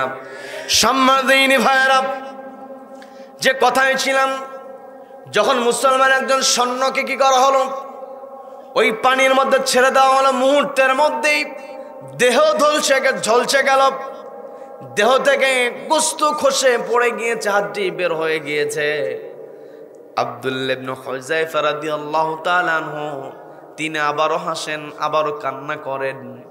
তখন রোমান সম্রাট বলছে, তোমার তো ভাবে কিছুই বুঝি না, একবার কান্না করো, একবার হেসে ফেলো, আমরা একটু জানতে চাই কেন এমন করো। শুনবেন নাকি মোনাজাত দেব? শুনবেন? দেখি তো কারা কারা শুনবেন না। সবাই শুনবেন তো? যারা হাত উঠাইছে এনারা তো শোনার জন্য হাত তুলেছে। কি কথা বলেন? কি কথা বলেন? আমরা শুনবো, আমরা বসেছি কার সন্তুষ্টির জন্য? কার সন্তুষ্টির জন্য?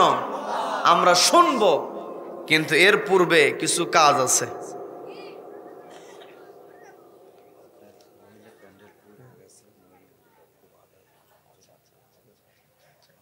আচ্ছা শুনবেন। এই তো যখন আব্দুল্লাহ ইবনে হুযায়ফা রাদিয়াল্লাহু তাআলা আনহু তাকে বলা হলো, তুমি একবার কান্না করো, একবার তুমি হেসে ফেলো, এর কারণটা কি? এই কথা বলার পর আব্দুল্লাহ ইবনে হুযায়ফা বলছেন, তুমি যখন আমার চোখের সামনে আমার দিনী ভাইকে পানির মধ্যে ফেলে দিয়েছো, আমি তো দেখলাম তুমি তাকে পানি, কিন্তু আল্লাহ তাকে জান্নাতের সুঘ্রাণ দিয়ে দিয়েছেন। বলেন না সুবহানাল্লাহ।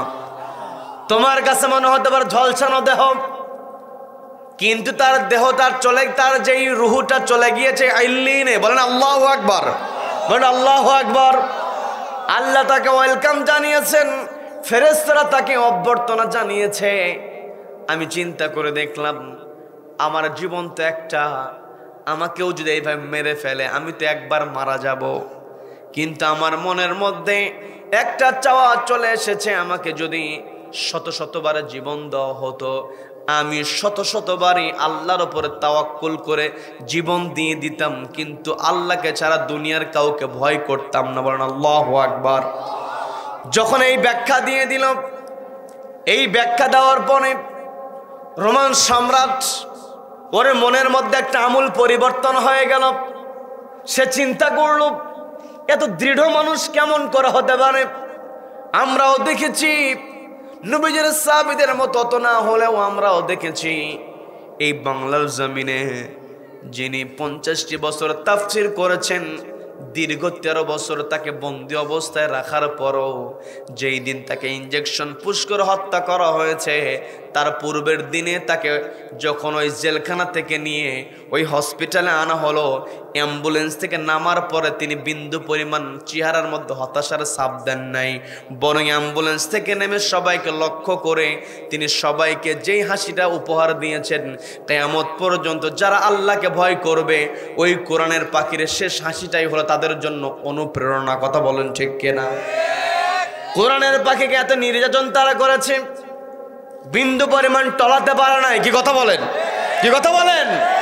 তার মানে এই পৃথিবীতে যারা আল্লাহকে ভয় করবে, আল্লাহ বলছেন ইয়া আইয়ুহাল্লাযীনা আমানুত্তাকুল্লাহ, ওই যারা ঈমান আনয়ন করেছো, শুধুমাত্র তোমরা আমি আল্লাহ আমাকে ভয় করো, দুনিয়ার কোন জালিমের জুলুম তোমাকে থামাতে পারবে না। যে কথা বলেন। আমরা দেখেছি এই বাংলার জমিনে ফাঁসির মঞ্চে আসামিকে নিয়ে যাওয়া হচ্ছে, জেলারদের চাইতে ফাঁসির মঞ্চে আসামি দ্রুত এগিয়ে হেঁটে যায়। আবার বলা হচ্ছে স্যার আপনার আর 3 ঘন্টা পরে ফাঁসি দেওয়া হবে, আপনি প্রস্তুতি নিয়ে নেন। তিনি বলছেন 3 ঘন্টার সময় তো অনেক, আমি 2 ঘন্টা ঘুমাবো। বলেন আল্লাহু আকবার। তার মানে 3 ঘন্টা পরে মেরে ফেলা হবে, হত্যা করা হবে। কিন্তু দুনিয়ার কোনো ফাঁসির রশিকে তারা ভয় পান নাই, যার কারণে মৃত্যুর পূর্বেও ঘুমানোর প্রস্তুতি তারা নিয়েছেন। বলেন না সুবহানাল্লাহ, বলেন সুবহানাল্লাহ। সেই মুসলিম জাতি আজকে আল্লাহর উপরে ভরসা করতে পারে না বোধহয় কোরআনের বিধানের কথা বললেও আমার দেশেও কিছু বুদ্ধিজীবী আছে, দেশে যদি কোরআন বাস্তবায়িত হয় আমেরিকা সম্পর্ক রাখবে না, চীন ভালো সম্পর্ক রাখবে না, রাশিয়া ভালো সম্পর্ক রাখবে না, আমরা চলবো কেমনে? কাজেই এত কোরআন হাদিস বলার দরকার নাই, যতটুকু না বললেই না ততটুকু বলো, এমন কথা বলার বুদ্ধিজীবী আছে না নাই? আছে না নাই? কিন্তু আল্লাহ রাব্বুল আলামিন বলছেন ওয়ালাউ আন্না আহলাল কুরা আমানু ওয়াত্তাকাউ লাফাতাহনা আলাইহিম বারাকাতিম মিনাস সামাই ওয়াল আরদ। বলেন আল্লাহু আকবার। আল্লাহ বলছেন ওয়ালাউ আন্না আহলাল কুরা, জনপদের লোকেরা যদি আমানু আমার উপর ঈমান আনে, ওয়াত্তাকাউ এবং আমাকে ভয় করে, লাফাতাহনা অবশ্য আমি খুলে দেই, বারাকাতিম মিনাস সামাই ওয়াল আরদ, আসমান এবং জমিনের যত বরকতের দরজাগুলো আছে। বলেন না সুবহানাল্লাহ। আপনাদেরকে বুঝিয়ে দিলে আপনারা বুঝতে পারবেন, এই যে যুদ্ধ বিধ্বস্ত আফগানিস্তান, এতদিন ওই আমেরিকার সৈন্যরা আফগানিস্তানের উপরে জুলুম করেছে, দেশটাকে একেবারে ধ্বংসস্তূপ বানিয়ে ফেলেছে। শেষ পর্যন্ত ওই আফগানিস্তান ছেড়ে আমেরিকার সৈন্যদের কিন্তু পালাতে বাধ্য হতে হয়েছে। কথা বলেন ঠিক কিনা? এই যে আফগানিস্তান, আজকে সেখানে কোরআন আছে না নাই? এই যে 2-3 বছরের ব্যবধানে তারা এমন পরিবর্তন দেখিয়েছে, গোটা দুনিয়ার মানুষ তাক লাগিয়ে আছে। মাত্র অল্প কয়েকদিনের ব্যবধানে তাদের অর্থনৈতিক সূচক দিন দিন বেড়েই চলছে। বলেন আল্লাহু আকবার। তার মানে এই পৃথিবীতে আমি আপনি যদি আল্লাহর উপর ভরসা করতে পারি, আল্লাহ কোনো না কোনো ভাবে আমার আপনার জন্য বরকতের দরজা অবশ্যই খুলে দেন। কি কথা বলেন? কি কথা বলেন?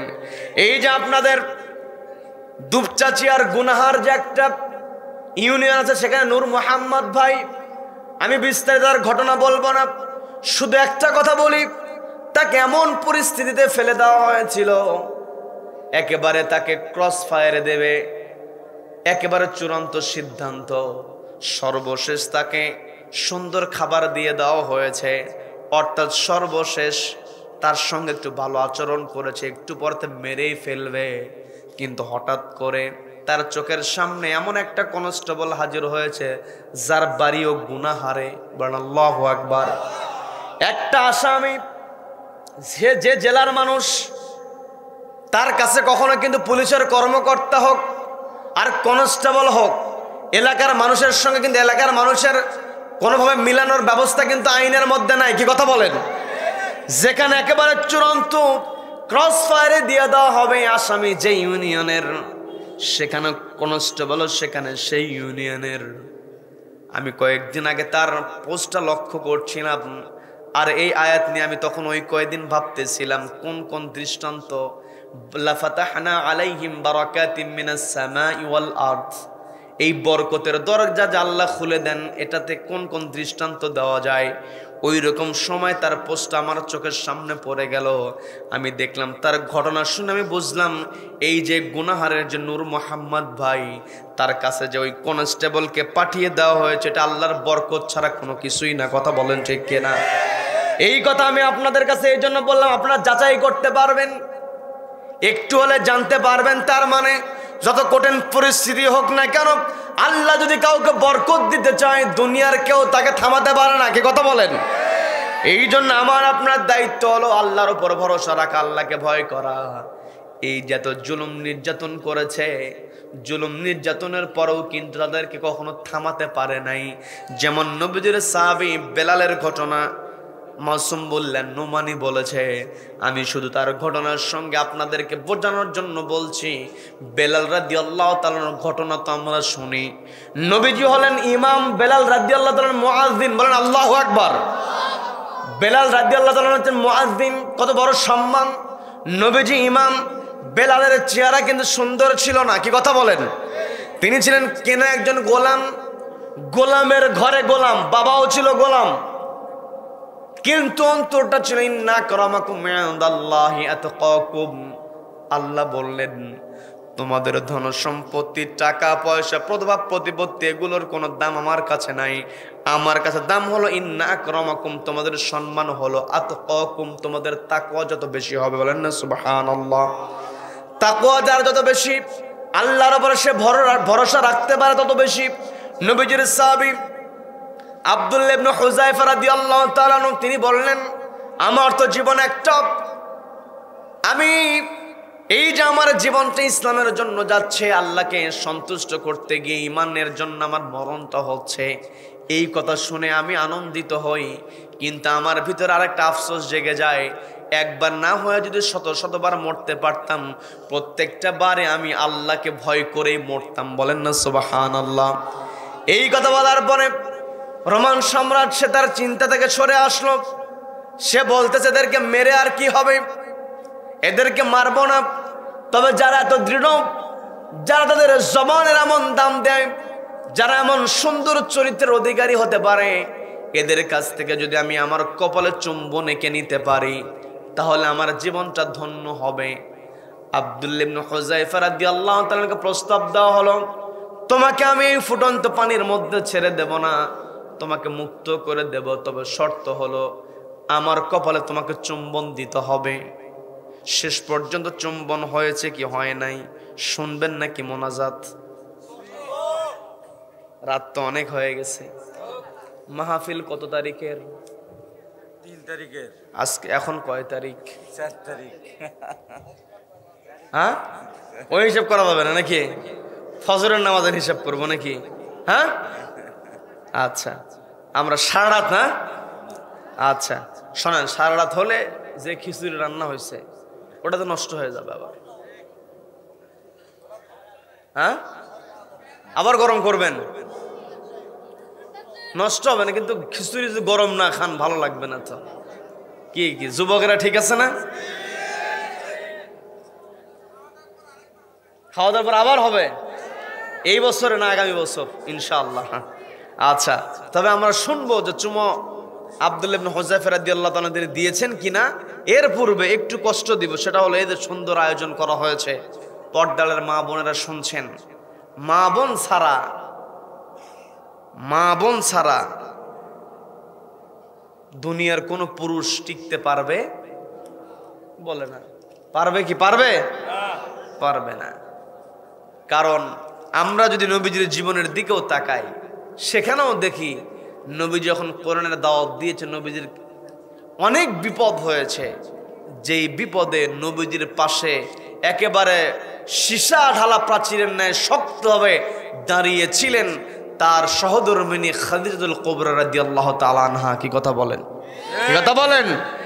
খাদিজাতুল কুবরা রাদিয়াল্লাহু তাআলা আনহা নবীজিকে উৎসাহ দিয়েছেন, নবীজির পাশে থেকেছেন। জীবনের কঠিন সময়ে যেই ধনাঢ্য খাদিজা রাদিয়াল্লাহু তাআলা আনহা, তাকেও কিন্তু বন্দি অবস্থায় খাবার না খেয়ে থাকতে হয়েছে, কষ্ট করতে হয়েছে শিয়া আবি তালিবের মধ্যে।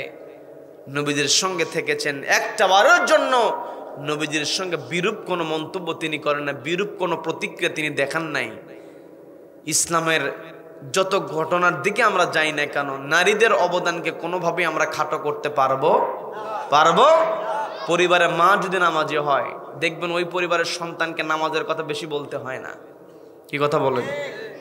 ছোটবেলা থেকেই ও মাকে দেখে নামাজ শেখে, বাবাকে দেখে নামাজ শেখে। মা আপনাকে দৃষ্টি আকর্ষণ করে বলছি, আপনি পৃথিবীর সর্বশ্রেষ্ঠ সম্পদ। আপনার সন্তানের জন্য কত মায়া আপনি করেন, সন্তানের জন্য প্রচণ্ড শীত।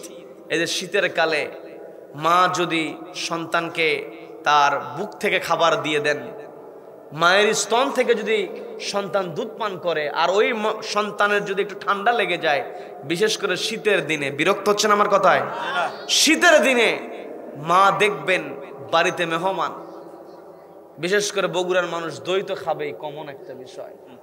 কি কথা বলেন? খাওয়ার শেষে দই আছে না নাই? দই যদি খাওয়ার শেষে না দেয় বিয়েই ভেঙে যায়। কি কথা বলেন? কি কথা বলেন? তার মানে দই দিতেই হবে। মায়েরও খুব পছন্দ, দই খুব পছন্দ করে, কিন্তু সন্তানের লেগেছে ঠান্ডা। মায়ের মন, সবাই দই খায়, মায়ের মনটাও চায় দই খাবো, কিন্তু মা যদি দই খায়, যেই সন্তান মায়ের বুকের দুধ খায় ওই সন্তানের ঠান্ডা লেগে যাবে। মায়ের পছন্দের হলেও মা কিন্তু সন্তানের দিকে তাকায়া নিজের পছন্দের খাবার খায় না। কথা বলেন ঠিক কিনা?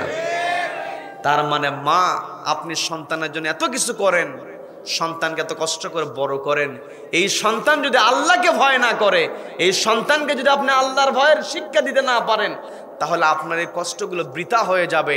যেই সন্তান মায়ের কাছ থেকে শিক্ষা পাবে না, কিয়ামতের ময়দানে ওই সন্তানই বলবে, রব্বানা আরিনাল লাযাইনা আযাল্লানা মিনাল জিন্নি ওয়াল ইনসি নাজআলহুমা তাহতা আকদামিনা লিয়াকুনা মিনাল আসফালিন। ওই দিন ওই সন্তানই বলবে যে আল্লাহ, দুনিয়াতে আমার কই সে বাপ মা, কই সে আমার অভিভাবক যারা আমাকে তোমার ভয় শেখায় নাই, আজকে তাদের বুকের উপরে পা দিয়ে জাহান্নামে যাব। বলেন না আউযুবিল্লাহ। তার মানে মা, আপনার সন্তানকে আপনি 3 বেলার জায়গায় 2 বেলার খাবার দেন, কষ্ট করুক, কিন্তু আপনার কাছে শর্ত হলো, আপনার কাছে আমার যেই চাওয়াটা যেটা হবে, আপনার সন্তানকে আপনি একবেলা খাবার কম দিলেও সন্তান কিয়ামতের ময়দানে খাবার কম দেওয়ার জন্য আল্লাহর কাছে অভিযোগ করবে না। কিন্তু সন্তানকে যদি আপনি আল্লাহর ভয়ের শিক্ষা না দেন, নামাজের শিক্ষা না দেন, এই সন্তান যতই আপনার ভালোবাসার হোক না কেন, ওই সন্তান ওই দিন আপনার শত্রু হয়ে যাবে। কি কথা বলেন? এই জন্য মা, আপনাকে দৃষ্টি আকর্ষণ করে বলছি, মা আপনি সচেতন হবেন, আপনি নামাজি হবেন, আপনি সত্য কথা বলবেন, আপনি আমানতদার হবেন, আপনি আল্লাহ ভীরু হবেন। আপনাকে দেখে আপনার সন্তান আল্লাহ ভীরু হবে। আপনি সত্যবাদী হলে আপনার সন্তান সত্যবাদী হবে। আপনার সন্তান যদি পরীক্ষায় ভালো রেজাল্ট করে, সন্তান যদি ক্লাসে সর্বোচ্চ মার্কস পেয়ে যায়, আপনি প্রশংসা করে কথা বলেন। আপনার সন্তান যদি মস্ত বড় অফিসার হয়ে যায়, আপনি প্রশংসা করেন, আমার ছেলে বড় অফিসার, অবশ্যই আপনি সন্তানের প্রশংসা করবেন। কিন্তু আপনার প্রশংসা হওয়া উচিত এমন যে আমার সন্তান ক্লাসে সর্বোচ্চ মার্কস পেয়েছে, কিন্তু আমার সন্তান যখন মসজিদে আজান শুনেছে, আমার সন্তানের যতই পড়াশোনার চাপ থাকুক না কেন, যত পরীক্ষাই হোক না কেন, সন্তান যখন পরীক্ষার চলাকালীন সময়েও মসজিদের মিনার থেকে আজান চলে এসেছে, আমার সন্তান তার পড়া বন্ধ করে নামাজে দাঁড়িয়ে সেজদা দিয়েছে কাকে? কাকে? এই প্রশংসা মা আপনি যদি করতে পারেন, এই সন্তানই হবে আপনার জন্য জান্নাতের প্রবেশের ওসিলা। কি কথা বলেন? আপনার সন্তান মস্ত বড় অফিসার হয়েছে, আপনি প্রশংসা করেন, আমার ছেলে অনেক অনেক বড় অফিসার। আপনি যদি এই প্রশংসার সঙ্গে এটা যুক্ত করতে পারেন, আমার ছেলে যেই অফিসার হয়েছে, ওই চেয়ারে বসে লক্ষ লক্ষ টাকা আত্মসাৎ করার সুযোগ থাকে, লক্ষ লক্ষ টাকা ঘুষ নেওয়ার সুযোগ আছে, কিন্তু আমার সন্তানকে আমি এমন করে গড়ে তুলেছি, আমার সন্তান ওই চেয়ারে বসে 1 টাকার ঘুষ খায় না। এই কথা মা যদি আপনি বলতে পারেন, আপনার ওই সন্তানে আপনাকে জান্নাতে নিয়ে যাবে।